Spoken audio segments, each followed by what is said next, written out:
This channel does not promote any violent, harmful, or illegal activities. All content provided by this channel is meant for an educational purpose only. Top quality और consistent performance के लिए सिर्फ silver pumps नाम याद रखना। স্বাধীনতার পর থেকে এই রাইসিনা হিলসের সাউথ ব্লকই ছিল ঠিকানা। প্রধানমন্ত্রীর সঙ্গে সাক্ষাতের জন্য মন্ত্রী, সাংসদ, ব্যবসায়ী, শিল্পপতি, সমাজের সকল গণ্যমান্য ব্যক্তিদের আবেদন জানিয়ে আসতে হতো এখানেই। কিন্তু ৭৯তম বছরে সেটাও এবার বদলে যেতে চলেছে। নয়াদিল্লিতে বদলে যাচ্ছে প্রধানমন্ত্রীর দফতরের ঠিকানা। সর্বভারতীয় সংবাদ মাধ্যম এনডিটিভির একটি প্রতিবেদন অনুযায়ী আগামী মাসেই সাউথ ব্লক থেকে সরিয়ে নিয়ে যাওয়া হবে প্রধানমন্ত্রীর দফতরকে। নিয়ে যাওয়া হবে ১০০ মিটার দূরের এক্সিকিউটিভ এনক্লেভে, যা তৈরি হয়েছে সদ্য নির্মিত সেন্ট্রাল ভিস্তা প্রকল্পের আওতায়। সেখানেই এখন প্রধানমন্ত্রীর নতুন দফতর। তবে শুধু প্রধানমন্ত্রীই নয়, জানা গেছে মন্ত্রিসভা, নিরাপত্তা পরিষদের বিভিন্ন দফতর রয়েছে সেখানেই। জানা গেছে আগের অফিসের তুলনায় নতুন অফিসের আকার অনেকটাই বড়, অনেকটাই আধুনিক। তবে সেন্ট্রাল ভিস্তা প্রকল্পের আওতায় তৈরি বিভিন্ন দফতর, রাস্তাগুলির নামকরণ হলেও প্রধানমন্ত্রীর দফতরের নামকরণ এখনও চূড়ান্ত হয়নি। তবে জনসেবা প্রতিফলিত করতে পারে এমন কোনো নামের কথাই এই নতুন দফতরের জন্য ভাবা হচ্ছে বলে জানা গেছে।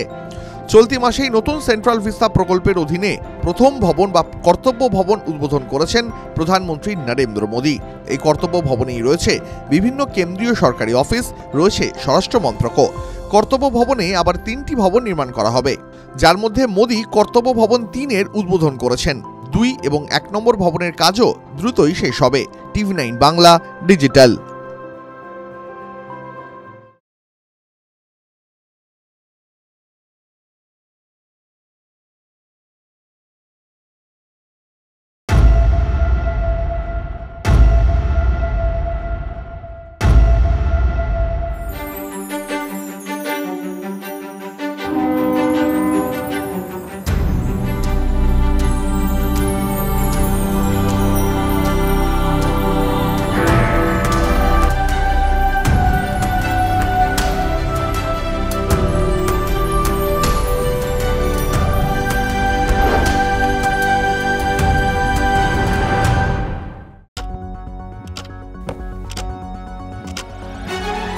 রাজনীতি শুধুই কি রাজার নীতি?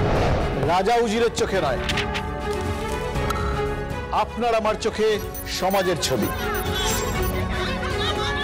কঠিন কথা সহজভাবে না বললেই নয়, না বললেই নয়।